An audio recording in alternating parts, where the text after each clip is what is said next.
두란노 제자 양육 성경 공부 성장편 두 번째 만남 하나님의 속성입니다. 우리가 하나님을 제대로 믿기 위해서는요.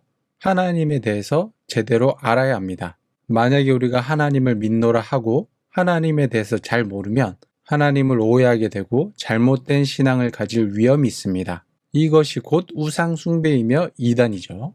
따라서 우리는 하나님을 바르게 알고 하나님의 말씀에 순종해야 합니다. 그것이 바른 믿음입니다. 호세아 6장 3절 6절에서 호세아가 강조한 것이 무엇입니까? 호세아 6장 3절입니다. 그러므로 우리가 여호와를 알자. 힘써 여호와를 알자. 그의 나타나심은 새벽빛같이 어김없나니 비와 같이 땅을 적시는 늦은 비와 같이 우리에게 임하시리라 하니라. 아멘. 호세아 6장 6절. 나는 인애를 원하고 제사를 원하지 아니하며 번제보다 하나님을 아는 것을 원하노라. 아멘. 호세아가 강조한 것은 우리가 여호와를 알자, 하나님을 알자. 이것이 그 어떤 것보다 중요하다. 이렇게 우리에게 이야기를 하고 있습니다. 자, 그래서 우리가 하나님을 알아야 되는데요. 하나님을 바르게 알기 위해 먼저 성경에 나타난 하나님의 속성을 공부해야 합니다. 하나님의 속성을 알아야 되는 거죠. 하나님의 속성은 크게 두 가지가 있습니다. 먼저 첫 번째는 하나님께만 있는 성품, 비공유적인 속성입니다. 이러한 성품, 이러한 속성은 오직 하나님께만 속한 것이므로 피조물이든지 영적인 것이든지 이 성품을 닮은 존재는 아무것도 없습니다. 그러니까 오직 하나님만 가지고 있는 성품, 속성이라고 할 수가 있는 거죠. 이 성품들은 역대상 29장 10절에서 13절에 잘 기록이 되어 있습니다. 역대상 29장 10절에서 13절 말씀을 보시면요. 다윗이 온 회중 앞에서 여호와를 송축하여 이르되 우리 조상 이스라엘의 하나님 여호와여 주는 영원부터 영원까지 송축을 받으시옵소서. 여호와여 위대하심과 권능과 영광과 승리와 위엄이 다 주께 속하였사오니 천지에 있는 것이 다 주의 것이로소이다. 여호와여 주권도 주께 속하였사오니 주는 높으사 만물의 머리이심이니이다. 부와 귀가 주께로 말미암고 또 주는 만물의 주제가 되사 손에 권세와 능력이 있사오니 모든 사람을 크게 하심과 강하게 하심이 주의 손에 있나이다. 우리 하나님이여 이제 우리가 주께 감사하며 주의 영화로운 이름을 찬양하나이다. 아멘. 자, 이렇게 하나님에 대한 여러 가지 속성들, 성품들이 기록이 되어 있는데 정리하면 이렇게 됩니다. 첫 번째, 하나님은 주권자이십니다. 이 말은 지배자, 최고의 통치자라는 뜻입니다. 하나님은 이 우주의 최고 통치자이십니다. 로마서 11장 36절은 하나님의 주권을 어떻게 묘사하고 있습니까? 로마서 11장 36절 이는 만물이 주에게서 나오고 주로 말미암고 주에게로 돌아감이라. 그에게 영광이 세세 있을지어다. 아멘. 자, 하나님께서 모든 것들을 만드시고 또 모든 것들을 통치하고 모든 것들을 다스리고 계신다. 이렇게 하나님의 주권을 말씀하고 계십니다. 이 사실을 생각할 때 내 인생에 대한, 내가 사는 이 세상에 대한 내 자세는 어떻게 변해야 할까요? 네, 당연히 이 세상의 주인이신, 이 세상의 최고의 통치자이신 하나님께 순종하며 살아가야 하겠죠. 그게 우리의 당연한 자세가 될 것입니다. 두 번째, 하나님은 영원하십니다. 시간의 제한을 받지 않는, 시간을 뛰어넘는 분이시라는 뜻이죠. 하나님이 존재하지 않으시던 때는 결코 없습니다. 하나님은 시작도 끝도 없으신 분입니다. 그리고 시간의 제약을 받지 않으십니다. 하나님은 항상 살아계셔서 현재처럼 분명하게 우리의 과거와 미래를 보십니다. 이사야 44장 6절 그리고 디모데전서 1장 17절은 하나님의 영원성을 각각 어떻게 표현합니까? 이사야 44장 6절 이스라엘의 왕인 여호와, 이스라엘의 구원자인 만군의 여호와가 이같이 말하노라. 나는 처음이요 나는 마지막이라. 나 외 다른 신이 없느니라. 아멘. 하나님께서는 내가 시작이고 내가 끝이다. 그래서 나 외 다른 신이 없다. 이렇게 이사야를 통해서 우리에게 말씀하고 계시고요. 디모데전서 1장 17절 영원하신 왕, 곧 썩지 아니하고 보이지 아니하고 홀로 하나이신 하나님께 존귀와 영광이 영원무궁하도록 있을지어다. 아멘. 하나님께서는 어느 한 시점에만 이 세상을 통치하고 다스리시는 그런 왕이 아니라 영원하신 왕, 처음부터 끝까지 우리의 왕이 되시는 그런 분이시다. 썩지 아니하시고 보이지 아니하시고 홀로 하나이신 이 세상의 주권자이시다. 이렇게 디모데전서에서 이야기를 하고 있습니다. 과거에 역사하신 하나님, 장래에도 영원히 역사하실 하나님이 현재에도 역사하신다는 사실을 깨달을 때 어떤 유익이 있을까요? 히브리서 13장 8절 말씀, 예수 그리스도는 어제나 오늘이나 영원토록 동일하시니라. 아멘. 과거에도 역사하시고 장래에도 역사하실 그 하나님, 그분이 현재에도 지금 우리와 함께 하신다는 사실은 우리에게 안정감과 평안을 줍니다. 왜냐하면 그분은 영원토록 동일하신 분이시기 때문입니다.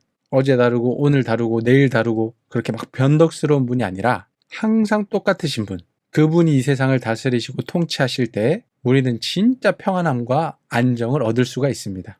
세 번째, 하나님은 전지하십니다. 하나님은 모든 것을 아신다는 뜻이죠. 그분이 새롭게 발견하시는 사실은 아무것도 없습니다. 성도의 구원에 대해서, 이 세상의 모든 일에 대해서 그분이 모르시는 것은 하나도 없습니다. 하나님은 모든 지식의 근원이시며 모든 것을 아신다고 했는데 이 말은 우리 개개인의 모든 것도 다 아신다는 말일까요? 네, 당연히 다 아신다는 뜻이죠. 이사야 40장 12절에서 14절 말씀. 누가 손바닥으로 바닷물을 헤아렸으며 뼘으로 하늘을 쟀으며 땅에 티끌을 되담아 보았으며 접시 저울로 산들을 막대 저울로 언덕들을 달아보았으랴. 누가 여호와의 영을 지도하였으며 그의 모사가 되어 그를 가르쳤으랴. 그가 누구와 더불어 의논하셨으며 누가 그를 교훈하였으며 그에게 정의의 길로 가르쳤으며 지식을 가르쳤으며 통달의 도를 보여주었느냐. 아멘. 그 누구도 하나님에게 교훈하거나 도움이 되는 존재가 없다. 그만큼 하나님은 모든 것을 다 아시는 가장 지혜로운 분이시다. 이 이야기를 이사야에서 하고 있습니다. 요한일서 3장 20절 말씀. 이는 우리 마음이 혹 우리를 책망할 일이 있어도 하나님은 우리 마음보다 크시고 모든 것을 아시기 때문이라. 아멘. 요한일서에서도 마찬가지로 우리 하나님은 우리 마음보다 크시고 모든 것을 아시는 분이시다. 이렇게 증언하고 있습니다. 하나님이 나에 대해 모든 것을 아신다는 사실을 아는 것이 내 생활 태도에 어떤 영향을 미칠까요? 마태복음 10장 29절에서 31절 말씀. 참새 2마리가 한 아사리온에 팔리지 않느냐? 그러나 너희 아버지께서 허락하지 아니하시면 그 하나도 땅에 떨어지지 아니하리라. 너희에게는 머리털까지 다 세신 바 되었나니 두려워하지 말라. 너희는 많은 참새보다 귀하니라. 아멘. 하나님이 나에 대해 모든 것을 아신다는 이 사실은 우리의 두려움을 없애줍니다. 왜냐하면 하나님께서는 내가 필요한 모든 것들을 아시고 나를 사랑하시기 때문입니다. 그래서 내가 부족한 것이 있을 때마다 그것을 채워주시죠. 그래서 우리는 불확실한 미래에 대해서 두려워할 필요가 없습니다. 왜냐하면 하나님께 우리는 그 어떤 것보다도 귀한 존재이기 때문입니다.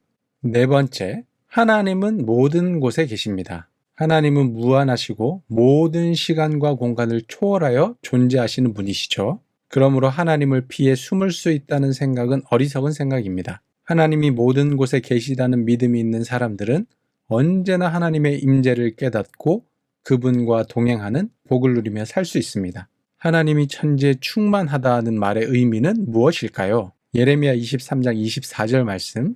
여호와의 말씀이니라. 사람이 내게 보이지 아니하려고 누가 자신을 은밀한 곳에 숨길 수 있겠느냐? 여호와가 말하노라. 나는 천지에 충만하지 아니하냐. 아멘. 하나님은 안 계신 곳이 없다. 이 천지 모든 곳에 계신다라는 의미죠. 자, 이렇게 하나님이 어디에나 계시다는 신앙은 나의 경건 생활에 어떤 유익을 줄 수 있습니까? 시편 139편 7절에서 8절 말씀. 내가 주의 영을 떠나 어디로 가며 주의 앞에서 어디로 피하리까? 내가 하늘에 올라갈지라도 거기 계시며 스월에 내 자리를 펼지라도 거기 계시니이다. 아멘. 그 누구도 하나님을 피해서 도망갈 수 없다. 내가 하늘에 올라갈지라도 거기에 계시고 스월에 내려갈지라도 거기 하나님은 계신다. 이게 어떤 사람에게는 좋은 일이 될 수 있고요. 어떤 사람에게는 안 좋은 일이 될 수 있겠죠. 하나님을 피해 달아나는 죄인과 같은 경우는 하나님이 모든 곳에 계시다는 사실이 굉장히 두려운 일일 겁니다. 하나님을 피해 도망갈 수가 없으니까요.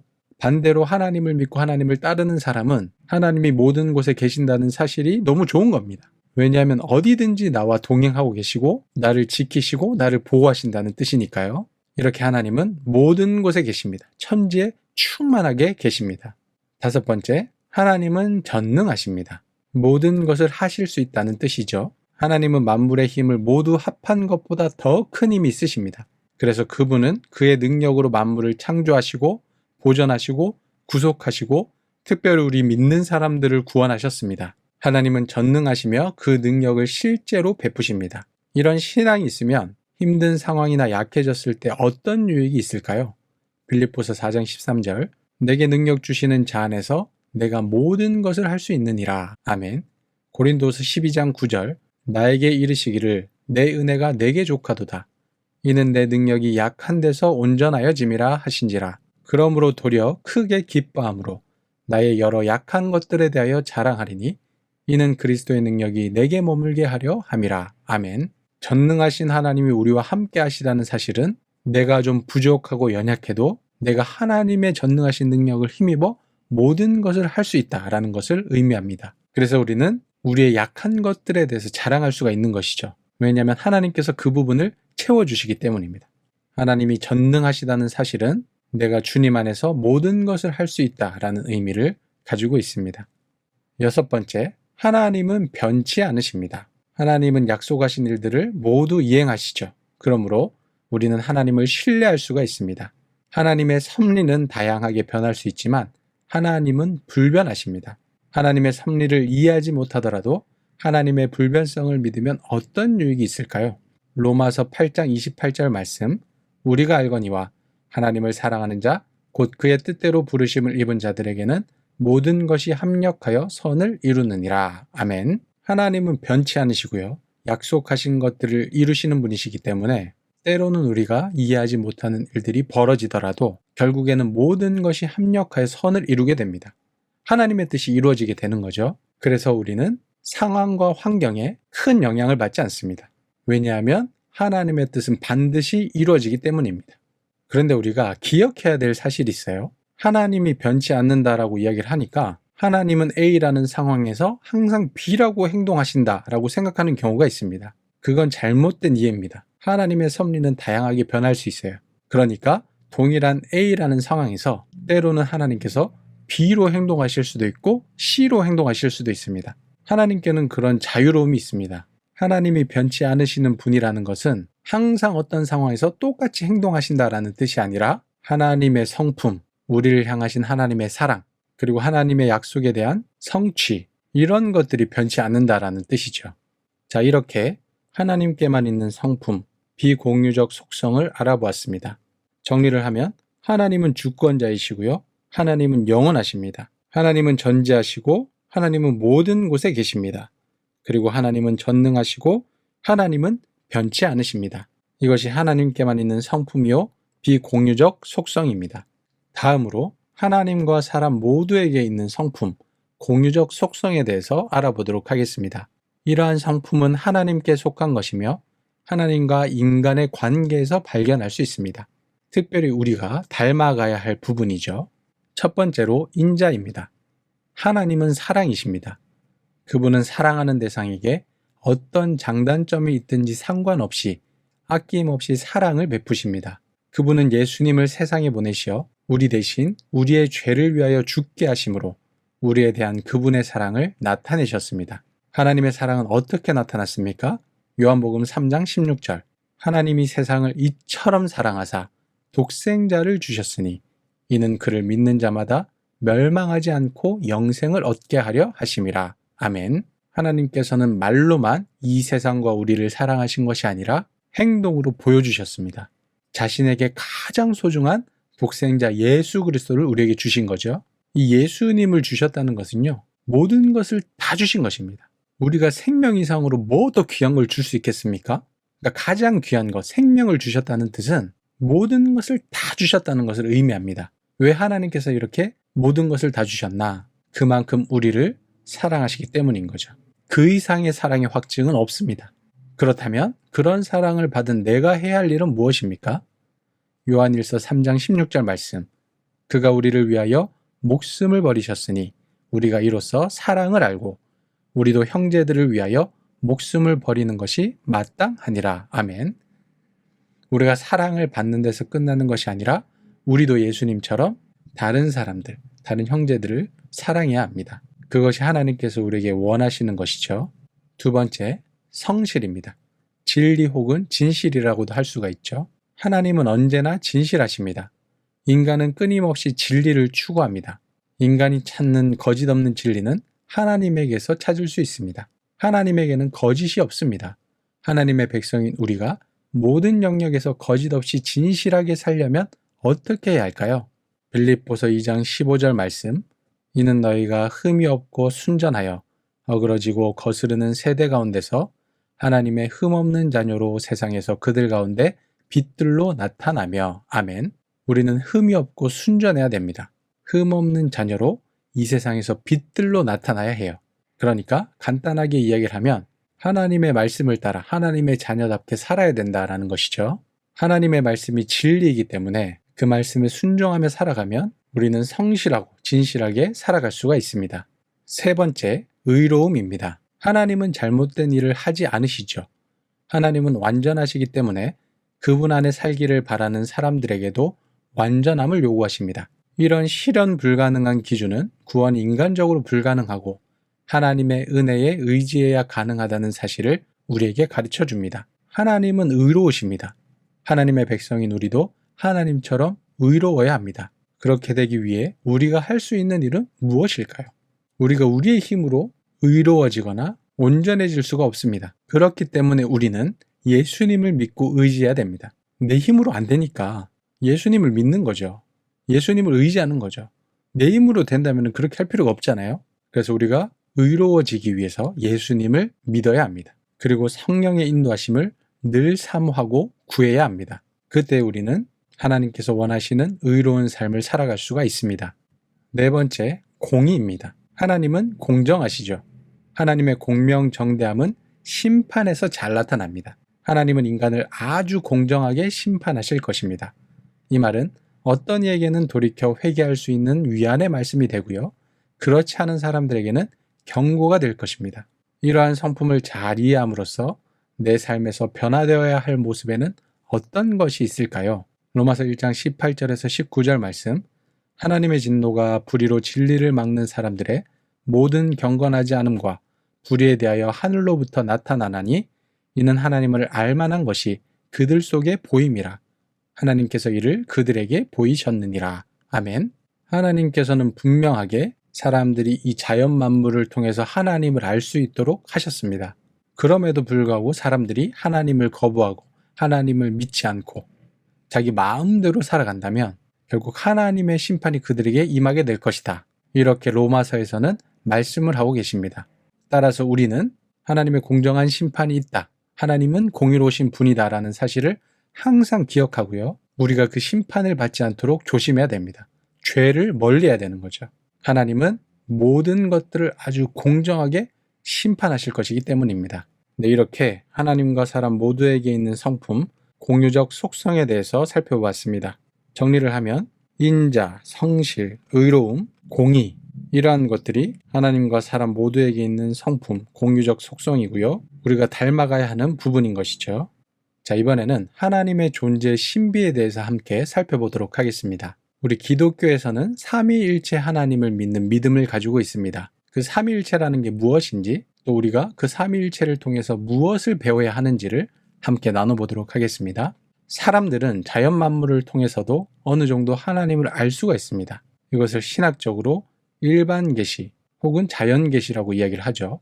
그러나 그렇게 해서 얻은 지식은 완전하지 않습니다. 왜냐하면 자연 계시를 통해서 하나님의 능력이나 하나님의 존재에 대해서 어느 정도 알 수 있지만 구원을 얻는 지식을 배울 수는 없거든요. 그래서 우리에게 필요한 것이 특별 계시라는 것입니다. 예수님은 하나님을 알기 위해서는 예수 그리스도 자신을 알아야 한다고 말씀하셨습니다. 그리고 그 예수님을 우리에게 알리는 분은 성령님이십니다. 그러므로 하나님을 알기 위해서는 성부, 성자, 성령 이 세 분을 알아야 합니다.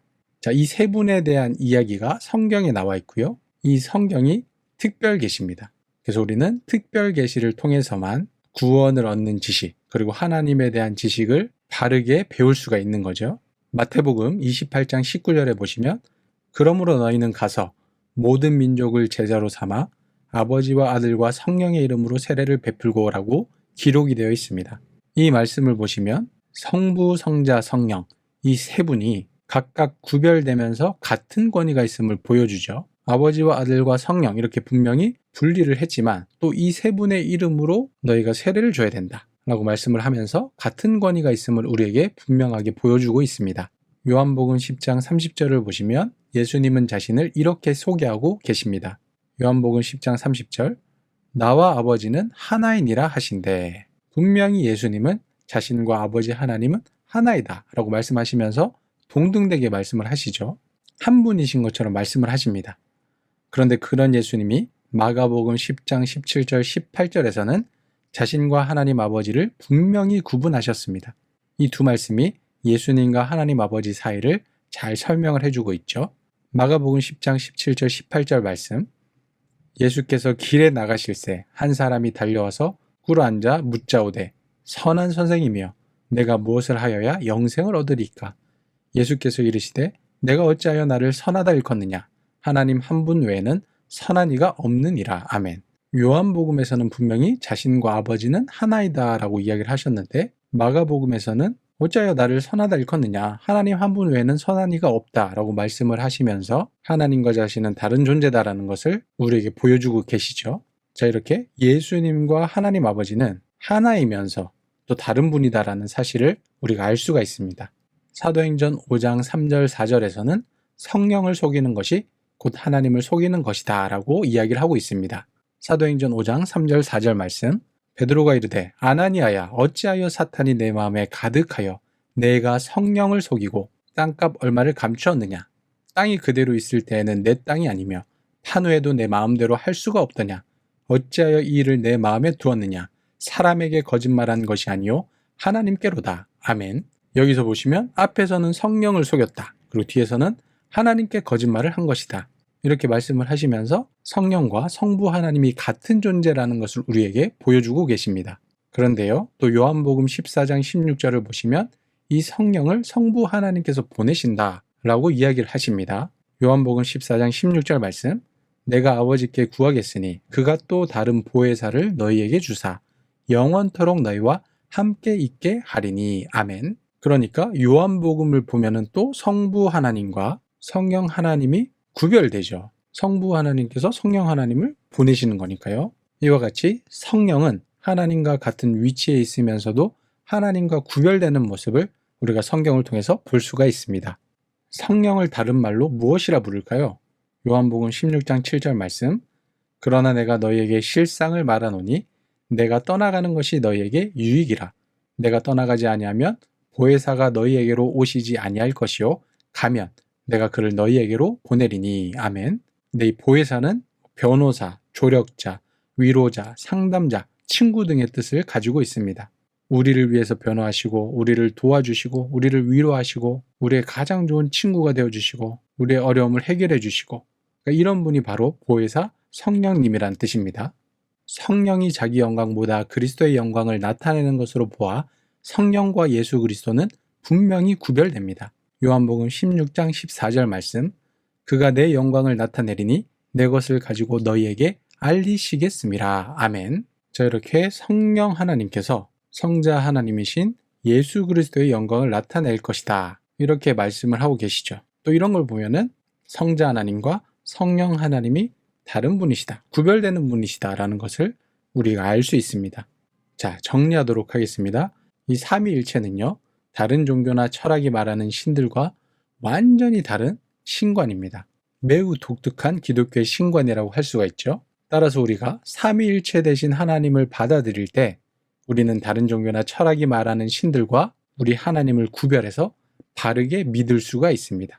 여기 그림에 나와 있는 것처럼 성부가 하나님이시고 성자가 하나님이시고 성령이 하나님이시다. 그 세 분은 모두 똑같이 한 분 하나님이시다 라는 이야기인데요. 또 성부와 성자가 다르시고 성부와 성령이 다르시고 성자와 성령이 다르시다. 이게 바로 삼위일체를 설명하는 그림입니다. 성부, 성자, 성령께서 모두 한 분 하나님이시지만 또 성부와 성자와 성령은 각각 다른 분이시다. 이게 삼위일체에 대한 설명이에요. 근데 우리 머리로는 이해가 잘 안 되죠. 그래서 이것은 이해하는 것이 아니라 믿는 것입니다. 누가 감히 하나님의 존재에 대해서 알 수가 있겠어요? 우리의 이성과 지혜와 지식으로는 하나님의 존재에 대해서 감히 설명을 할 수가 없습니다. 그래서 이 삼위일체는 하나님의 존재의 신비다라고 이야기할 수 있는 거죠. 그래도 우리 믿음의 선배들, 옛날 교부들이 나름대로 많이 고민하고 생각해서 이 삼위일체 하나님을 설명한 그런 표현이 있습니다. 그게 뭐냐면 성부, 성자, 성령 하나님께서 서로 각기 다른 분이시지만 어떻게 한 분으로 존재하시느냐? 헬라어로 페리코레시스라고 하는데요. 우리말로 표현을 하면 상호 내주라고 할 수가 있습니다. 그러니까 성부 하나님이 성자와 성령 안에 내주하시고, 성자 하나님이 성부와 성령 안에 내주하시고, 성령 하나님이 성부와 성자 하나님 안에 내주하시는 형식으로 완벽하게 통일된 하나의 연합체를 이루고 계신다. 이렇게 교부들이 설명을 했습니다. 아무튼 결론은 하나님의 존재의 신비다. 그런데 이 삼위일체가 우리에게 주는 확실한 교훈이 하나 있습니다. 그게 뭐냐면 하나님이 한 분으로 존재하고 계시지만 하나님은 공동체적인 존재다. 그러면 그 하나님의 형상으로 지음받은 우리는 어떤 존재일까요? 네, 당연히 우리도 공동체적인 존재입니다. 일반 세상에서는 인간이 사회적인 동물이라고 이야기를 하잖아요. 즉, 우리는 그 누구도 혼자서 살아갈 수가 없습니다. 우리는 존재 자체가 공동체적이에요. 왜냐하면 하나님이 공동체이기 때문인 것이죠. 그래서 우리는 다른 사람들과의 관계 속에서 서로에게 영향을 주고받으면서 살아가는 그런 존재입니다. 그리고 그렇기 때문에 그 안에 사랑이라는 것이 있습니다. 공동체 안에서 서로를 사랑하며 살아가는 존재가 바로 우리라는 것이죠. 그리고 우리가 그렇게 살아가야 하는 이유가 뭐냐면 하나님이 서로 안에 내주하고 계시는 사랑으로 완벽하게 연합되어 있는 공동체적인 존재이시기 때문입니다. 그래서 우리는 공동체 안에서 하나님과 다른 사람들과 하나님께서 만드신 모든 만물을 사랑하며 살아가야 합니다. 그렇게 살아갈 수 있는 우리 모두가 될 수 있기를 축복합니다.